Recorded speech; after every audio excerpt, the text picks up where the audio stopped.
Hi, I'm Jan with Academic Technologies. Keeping track of the tasks and projects that come up in university life can be stressful, especially when those tasks require coordination with other people or multiple moving parts.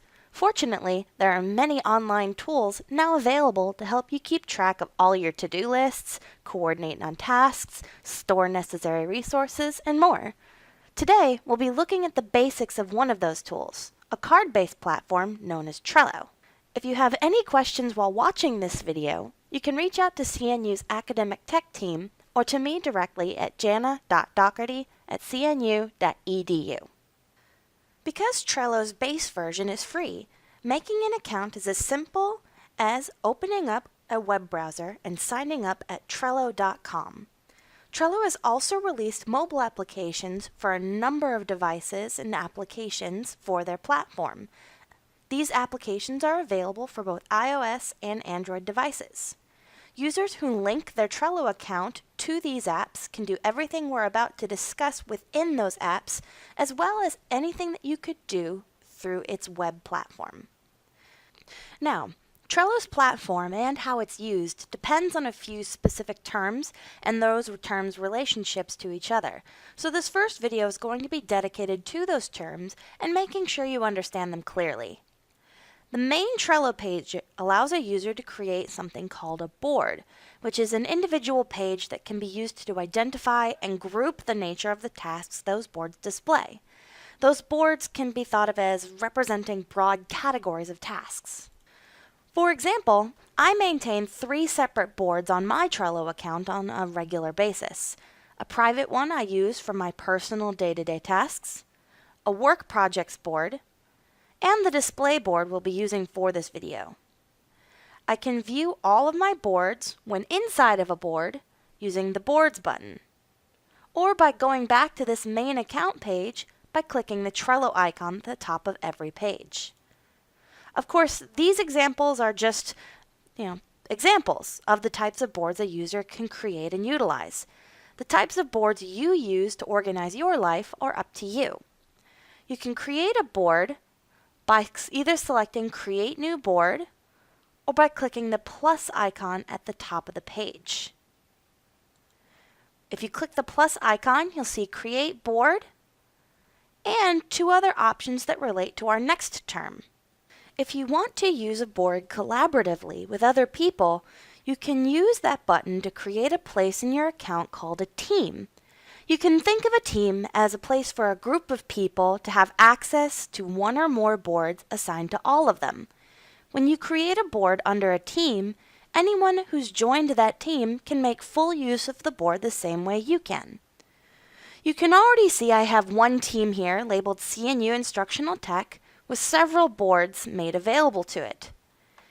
If I want to create a team, I can use that plus button at the top right of my account and create either a personal team or a business team. I can also choose the settings for a team or add new members to a team that already exists.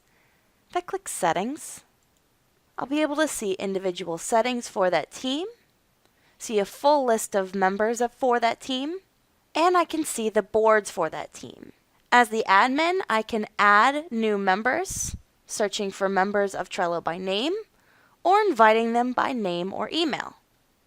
If a member of my work group leaves and they no longer need access to this team and its boards, I can click Remove to remove that person from these boards. When talking about teams, the first question I usually get is whether or not a user should create a team for something like temporary work groups. My answer is you can, but it's not exactly necessary. If I go back to my main page and enter one of my boards, I can also see that I can invite people to an individual board without necessarily creating a team.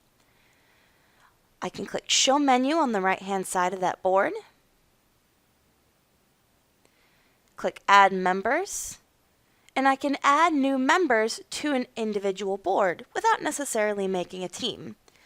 This is actually the structure I would personally recommend for temporary work groups, or if you only need to collaborate with someone on a single board's worth of tasks. Now that we're inside a board, you can see an example of our next vocabulary term, the lists. Lists are essentially narrow categories inside of boards that you can use to further organize the tasks inside of them. These lists can also be named and contain individual tasks that can be moved around. These lists can then be used to make your organizational system even further your own. The board we're using sorts tasks based on the project each task is a part of, with an extra list for weekly or one-off jobs. Again, this possibility of using lists is just a suggestion. I've seen boards that use lists organized by days of the week, by the person those tasks are assigned to, by the level of completion a task is at, or any number of other systems. Finally, let's take a look at our last term, cards. Cards are essentially the format Trello uses for individual tasks. Cards are placed inside of lists and can be customized with additional information about that task, such as due dates, checklists, additional resources, and more. In our next video, we'll be focusing in on more detail about how these cards work and how this format allows for users to keep both a detailed and a flexible record of a task's nature and progress. If it helps, you can think of all of these terms in a sense of how they fit in each other's space. Boards are the entire space, and a board can be shared with a team. Lists are found inside of boards and can help organize that board, while cards fit inside lists. Thank you for joining us for this video mini-series on Trello. Please join us for part 2 of this series, where we start looking at those cards in more detail and start manipulating tasks within our sample board. If you have any other questions in the meantime, please feel free to reach out to us in Academic Technologies or to me directly at jana.doherty@cnu.edu. Bye!